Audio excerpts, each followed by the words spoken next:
Welcome to Your Strata Property, the podcast for property owners looking for reliable, accurate, and bite-sized information from an experienced and authoritative source. To access previous episodes and useful strata tips, go to www.yourstrataproperty.com.au.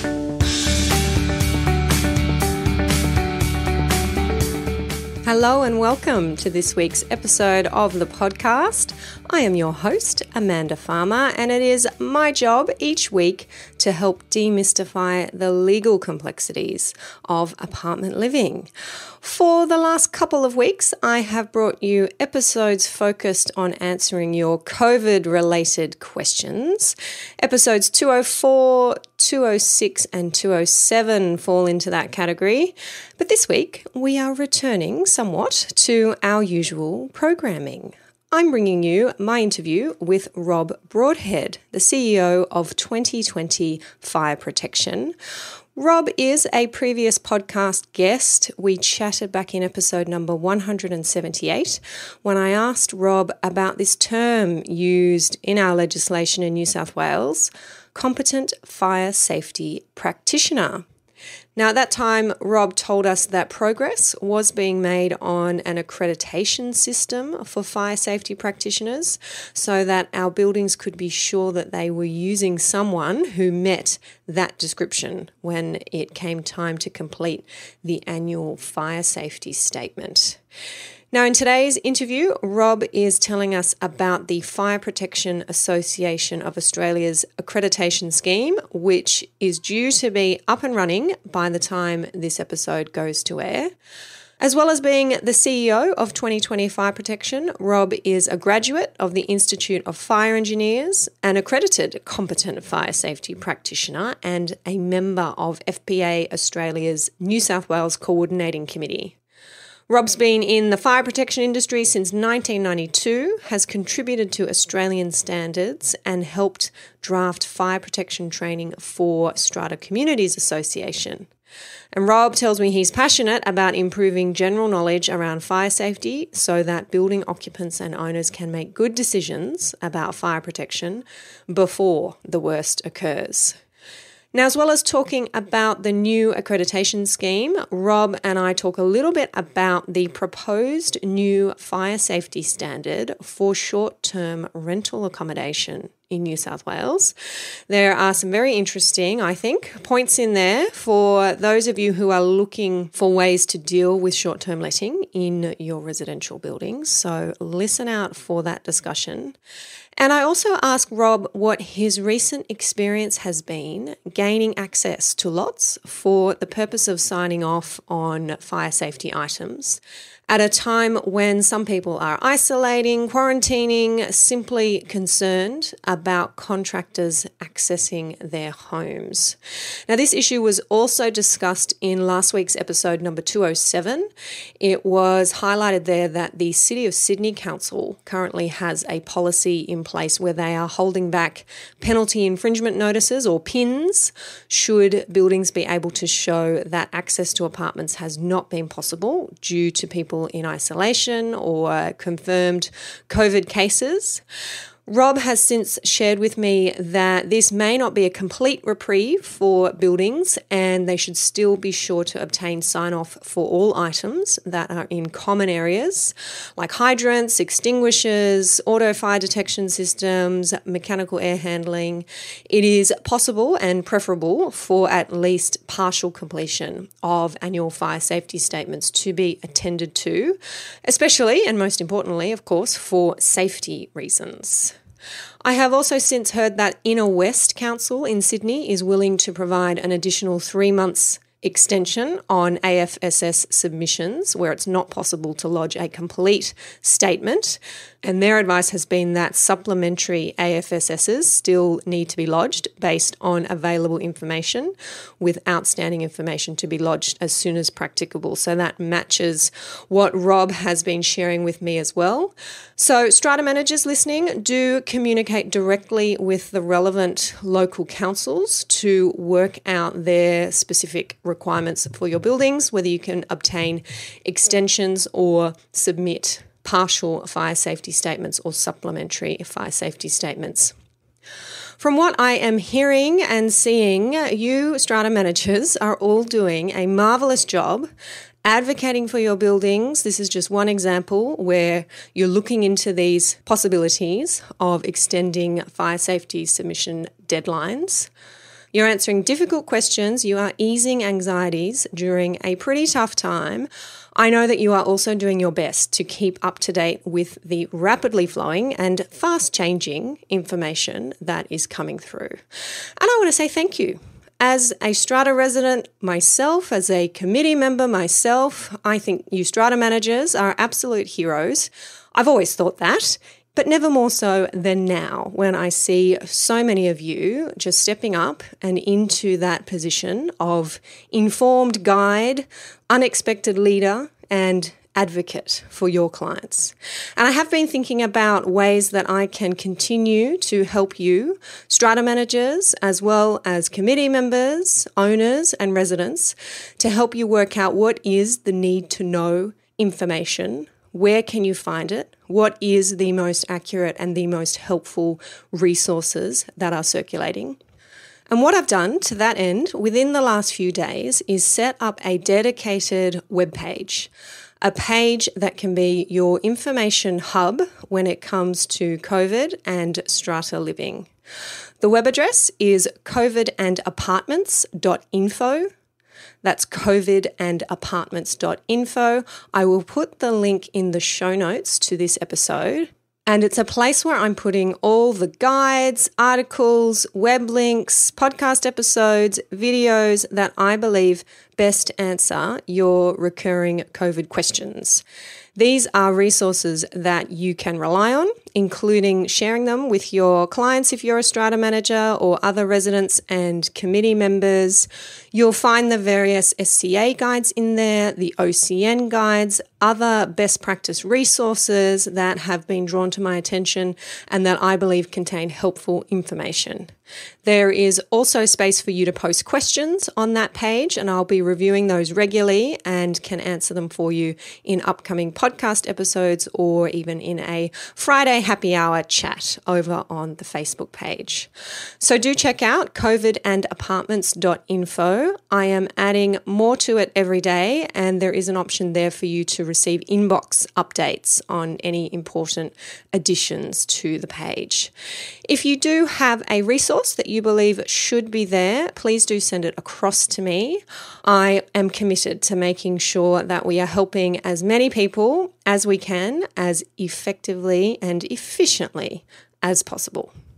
Now with that, let's offer some help when it comes to fire safety and move on to my chat with Rob Broadhead of 2020 Fire Protection. Hi Amanda, how are you? I am good, thanks, Rob. Welcome to the show. Welcome back to the show, I should say. We had you here back in episode 178, where you were demystifying the fire protection game for us. And a little bit has changed, I think, since then. There's something new on the horizon. And I'm very happy to have you with us today, filling us in on that. Thanks, Amanda. Yeah, it certainly has changed a bit. I mean, what we were talking about back then is all coming to fruition now. So 6th of April, the world changes in terms of fire protection, assuming that the rest of the world changing with COVID-19 doesn't change it for us. And what exactly is happening on the 6th of April? So from the 6th of April, the people who are endorsing the measures, so effectively signing off the individual pieces of equipment as performing correctly in your building, must be an accredited competent fire safety practitioner, or CFSP, as we kind of talked about last time. So that's the big change coming. Okay, so last time you mentioned that this was on the way. We didn't have a system in place, if you like, for accrediting competent fire safety practitioners, even though we were obliged to be using them. And we didn't have a register of who these people were, where to find them to come and sign off our fire safety equipment in our strata buildings. So what is this process for getting accredited, and is there now going to be a register that our strata managers can check when they are instructing or engaging professionals to come out and do the fire safety checks? First and foremost, yes, there is a register of the accredited people. So that's great. And that went up about a week and a bit ago. Mm-hmm. And I'll give you the web address for that so you can put it on the podcast. Great. But there's absolutely a list now. It lists who is accredited, and it allows you to click into their name and determine what they're accredited to endorse.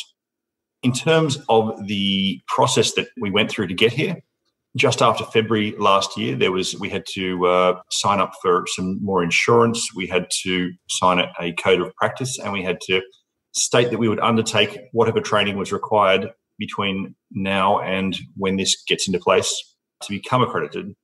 Since then, we've certainly in my case, I've gone through about 28 exams, I think, so far. My goodness. To do this, yes. Wow. And I've got 2 to go before the 6th of April, so I better get my butt into gear for that. But certainly one of our staff has done all of them, so he's completely accredited for everything, and both are on the list. So, there's probably about 2 weeks of pulling together all the evidence that we had to do for this. There was all those exams. We've been to about 3 or 4 different seminars and courses to make sure that we're up to speed on what we need to do with it, and a whole lot of study, I guess, just to be able to pass those exams correctly. Mm-hmm. And they were pretty tough. And were there a lot of people in the industry going and doing these exams and going through this rigorous process by the sounds of it? Yes, there was 1,200 people, I think, last time I checked, that were on the interim list. So the interim list being we haven't done any of the exams, we've just gone through the initial process. Mm-hmm. And last time when I looked, there was 120 people who were accredited in something. Perfect. Okay, we'll dig into that. This is, just to clarify for our listeners, we are talking about competent fire safety professionals who can come into your building and do the inspections and the checks and the sign-off for your annual fire safety statement. Is that right? That's correct. Yep, they're inspecting and verifying that the systems perform the way they were designed and installed. Great. And so to touch on what you said there before, essentially, I might be a sprinkler expert and I can become accredited in sprinklers, mm-hmm. but I might not be an expert in smoke detection or smoke alarms or fire doors, and I may not be accredited for that. So that's really the thing that strata managers and people in strata need to be looking for, is the person or the company, for that matter, that they are engaging to put together their annual fire safety statement. Do they have CFSPs who are accredited in all the measures applicable to that building? So can they do sprinklers and detection and fire extinguishers and smoke alarms? Can they do the emergency lifts or the mechanical air handling? All of those sort of complexities. So in terms of the challenge for strata managers, it really lies in them double checking that the person or the company they're engaging is accredited in everything required for their building. And can they do that by looking at the register, or is this something you're suggesting they ask the practitioner and seek confirmation about? I would suggest they do both. Mm-hmm. So they should be asking their contractor right now, are they accredited in everything required to issue the annual fire safety statement, or will they give them an undertaking that they will be in time for the annual fire safety statement? But any person right now can go straight to that. It's called the Connect website. They can go straight there. They can select on myself, Robert Broadhead, click on the little arrow next to it, and it will give you an entire list, I'm looking at it right now, of all the things that I'm accredited to endorse on there. Great. And I imagine the fact that you've done 28 exams is because you're accredited across the board for all these different types of equipment. Yeah. So that's what it takes to be accredited in as many things as you can. Okay, good. What does this mean for owners? Are we going to look at increased costs for our annual fire safety statements? I mean, from what I've seen, they've been reasonably cheap for many years, and probably too cheap. Is now this increasing professionalism, really, and qualification of our fire safety practitioners, is that going to mean that you're charging more for your time? How's that going to work? I think you hit the nail on the head, firstly, about an increase in professionalism. One of the things that has been a challenge in our industry is that if you go to 3 fire companies and ask them the same question, you've often been getting 3 different answers. And much of that has been talked about as being interpretations of the standards or interpretations of the law. But to be honest, I think it's probably more likely interpretation due to the level of knowledge of the three individuals you are asking. And this is really raising the bar up so that we're all on the same level of knowledge and skills and proven ability. So ultimately, this is trying to move our ragtag group of tradies to become a profession, no different to law or otherwise, where there's something underpinning your advice being provided. In terms of price, I think there's no doubt in the world that the price will go up for the owners. But on the other side, they're passing away some of that risk to an insured professional, an accredited professional.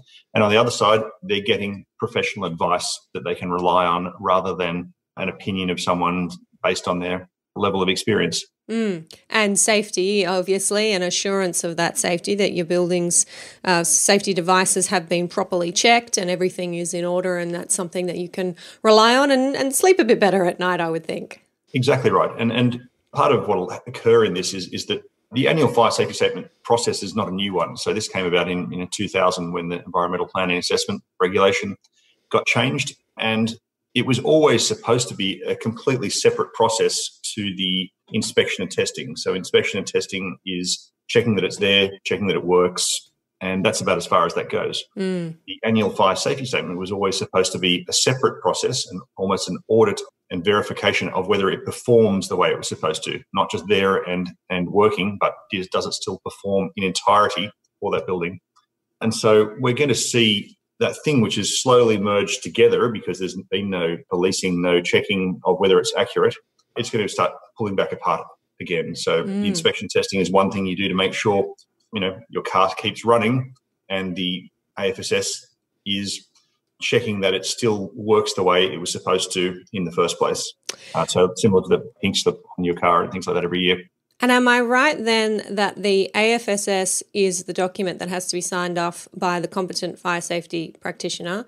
And otherwise, are you saying other inspection and testing could be done by someone who is not accredited as one of these competent practitioners? At this point in time, yes.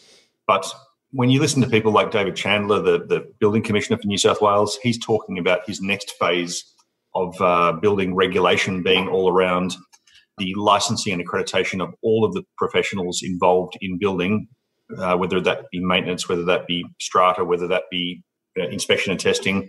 All of those people in the next phases of the building regulation changes will be licensed. So I think they're going to tie in together. And the evidence that comes from the inspection testing forms part of what the competent fire safety practitioner is verifying. Yes, and I imagine if you've got the wrong things installed in the wrong places or doing the wrong job, they've been installed by someone who was legally able to install them, but they're not correct. And then your accredited professional comes in and says, well, I can't sign off on the AFSS because these are just the wrong devices in the wrong places doing the wrong things. Understandably, buildings are going to throw their hands up and say, this doesn't make any sense. It should never have been here in the first place. So I can see why we must move to that merged system, if you like. And I can see that issue happening quite a lot in the first couple of years of this process going in place, where people are going to say, hang on a second, this building may never have complied. It never did perform, or it may never have performed. And so that's going to be, uncomfortable, I imagine, for everybody, and unfortunately paid for by the owners unless they've got defect liability periods still outstanding. But once all buildings are at their correct level of performance, then it should be a much simpler process, a much more transparent process, a much more consistent process. Yeah, well, we've got to start somewhere, and I am encouraged by the fact that we were talking about this a few months ago, and there has been progress, and assuming things don't get delayed, as we're seeing a few commencement dates being delayed just because of the state of the world at the time we're recording this is being closed out, if you like, this plan. The register is there, and I will put a link to that in the show notes for this episode so everyone can go and check it out. Rob, what happens if a building finds that the company that they've used, perhaps it's June, and they've just used a company to sign off on their AFSS, and they've listened to this podcast and they've gone back to have a check and they said, oops, this company was not accredited, is not on the register. What happens then? Well, there's no issue at the moment, because until 6th of April, when this gets gazetted, anyone can be a competent fire safety practitioner, if you will. Yep. There's obviously an interim register, but by and large, it's really the owners or the strata manager saying that person, or they believe that person is competent. Yes. Post 6th of April, then it's a problem that the owners must be engaging an accredited professional. And so that's really where it changes for strata managers. Yeah. They've really got to be checking that the people they are engaging are actually accredited for all the things in their building. And that, I think, is the administrative step that strata managers will have to build into their AFSS management procedure. So go in there, look at the AFSS, read all the measures, and make sure you can tie those off against the things that the competent fire safety practitioner is accredited to do. Yep. Good tip. Talking about the state of the world at the time that we're recording, Rob, it just occurs to me to ask you now, are you or is your team, who I know does this work, are they experiencing any difficulties in terms of getting access to properties, or concerns perhaps being raised about your contractors having to be on site in a building, accessing lots where people might be self-isolating or trying to reduce contact? How does that then impact the deadlines that we have for our AFSS? It was something that was raised in a member webinar that I did last week. Are you seeing that from your perspective, that contractors are having difficulty getting in and doing work at the moment? In terms of the residential strata, we've had no significant change to it. In fact, we've got into more apartments than we were before because everyone is working at home like the rest of us. Good on you. And we're taking very stringent precautions in terms of our personnel with their personal protective equipment. They're sanitising their hands in between every apartment. They're keeping their social distancing, and we've split our teams completely to make sure that there's no cross-pollination between people or apartments or otherwise. Right. But in terms of access, everything has been, if anything, better than usual. In terms of commercial, so less strata, that's started becoming more difficult because so many people are working from home. There's no one there to let you in. Yeah, interesting. I didn't think of it until it was raised by this particular member, the question, but I can see the fallout from that, particularly from the commercial perspective, that they just will not be able to meet these deadlines, and whether local councils who receive these AFSSs will be sensitive to that and not issuing fines for late lodgement. The word from the councils is that they have been given no instruction that there's any leniency or otherwise on any fire safety statements. Oh, that's kind of them to tell you that, isn't it? that's hearsay, but that's what we've heard from those that we've spoken to, because they're really governed by the environmental planning assessment regulation, and so they've been given nothing by the state government saying there's any change to the leniency or what can be accepted or otherwise. So challenging for everybody. We're all trying to lock down a bit, but you still need to access these to make sure the AFSS is correct. Yeah, so much to think about when it comes to the urgent legislative amendments that we need to deal with these kinds of issues. There'd be so many more that we haven't even thought of. We're certainly thinking about them, as you've probably been hearing and reading in the strata sector. They're things that we need help with and aspects of our legislation that need to change. But as you say, there are other pieces of legislation that touch on our strata schemes, including the Environmental Planning and Assessment Act. So, yes, the list is getting longer. Hopefully we get there eventually. Okay, something I do want to ask you about, Rob, is the proposed new fire safety standard for short-term rental accommodation. Now, I'm not sure if you've had a chance to have a look at this, but we have some legislation in the works that hasn't commenced yet. And as far as I'm aware, at the time we're recording this, it doesn't have a commencement date. But there is going to be a new state environmental planning policy for short-term rental accommodation that introduces a fire safety standard that must be complied with by apartment lots that are used for short-term rentals, so less than 3-month stays. And I have had a look at this standard because we're thinking that it may commence soon. And on my reading of it, the requirements in this standard are quite onerous. And I've been talking to some buildings, strata managers, committee members who are trying to find a way to effectively deal with short-term letting in their buildings when it becomes a problem. And they've had a look at the fire safety standard and said, Amanda, if lots are not meeting this standard, is it the case that they can be prevented from short-term letting? And I've said, yes, as I read it, they will be in breach of the state environmental planning policy, which is made under the Environmental Planning and Assessment Regulation. And as I understand it, the local council can then get involved. But the standard itself, are you aware of it, Rob? Have you had a look at what's needed to be installed from a fire safety perspective in a lot, in an apartment lot, if it's being used for short-term accommodation? I have read it all the way through, and it certainly does seem reasonably onerous for the lot owners to have to do that. Yeah. However, the key to this is that a short-term rental is a different classification of building to an apartment. And so it's effectively the same as a hostel, a hotel, a backpackers, where you can expect the people there don't know their way around the apartment and don't know their way around the building. Mm-hmm. So if you were to build a hostel tomorrow, it has a lot more fire protection equipment and life safety systems than an apartment to ensure you can get out safely. So in terms of this, it's quite onerous, but understandably so.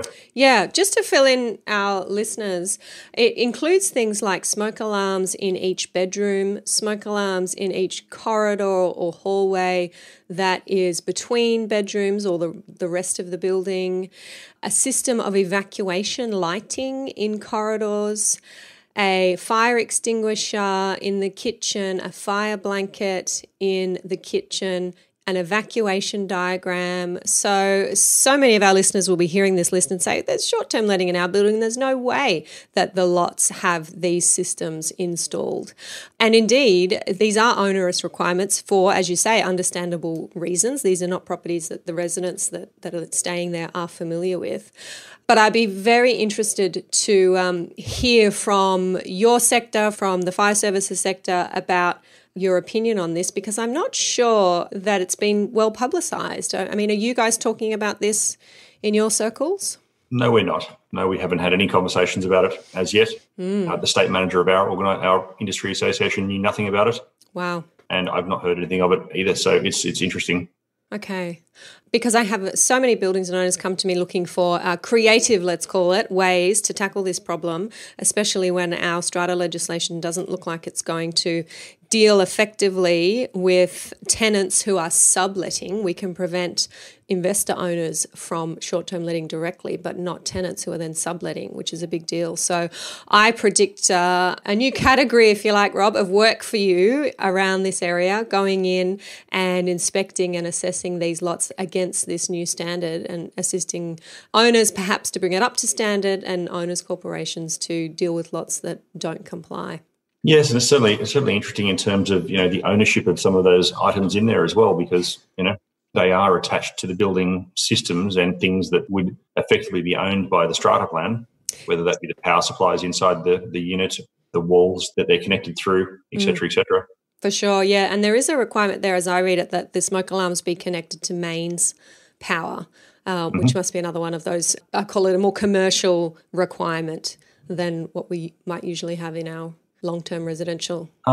Reasonably common these days for a new building. They would all be mains powered. Yep, fair enough. Well, thank you, Rob. Insightful as always. Is there anything that you want to add before we wrap up? In terms of this new annual fire safety statement regime and the need for accredited competent fire safety practitioners, the real benefit, I suppose, to owners and strata is the transfer of responsibility and risk from the strata manager or the agent who has been signing the documents up till now in a lot of cases to a properly insured and properly accredited professional who's going to do this. So you're really passing the responsibility and risk to some degree to these professionals. So I think it's a really great thing for strata and for owners. Yeah, because you said earlier, until now, it's really just been up to the strata manager or the strata committee, if the manager is seeking those instructions, to choose a fire safety professional to do the work. Yes, there's always been the requirement that that person be a competent fire safety practitioner, but there's been no way of assessing that, of measuring that, and no place to find that person. So now that you have that place, you've got the register, which we'll link to in the notes for the episode.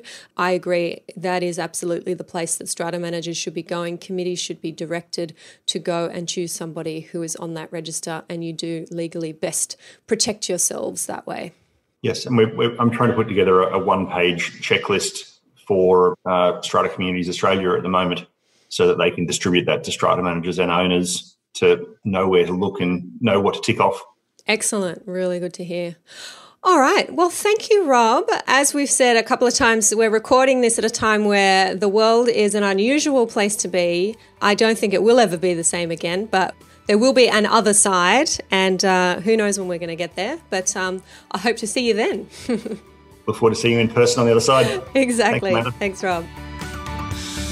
Thank you for listening to Your Strata Property, the podcast which consistently delivers to property owners reliable and accurate information about their strata property. You can access all the information below this episode via the show notes at www.yourstrataproperty.com.au. You can also ask questions in the comments section, which Amanda will answer in her upcoming episodes. How can Amanda help you today?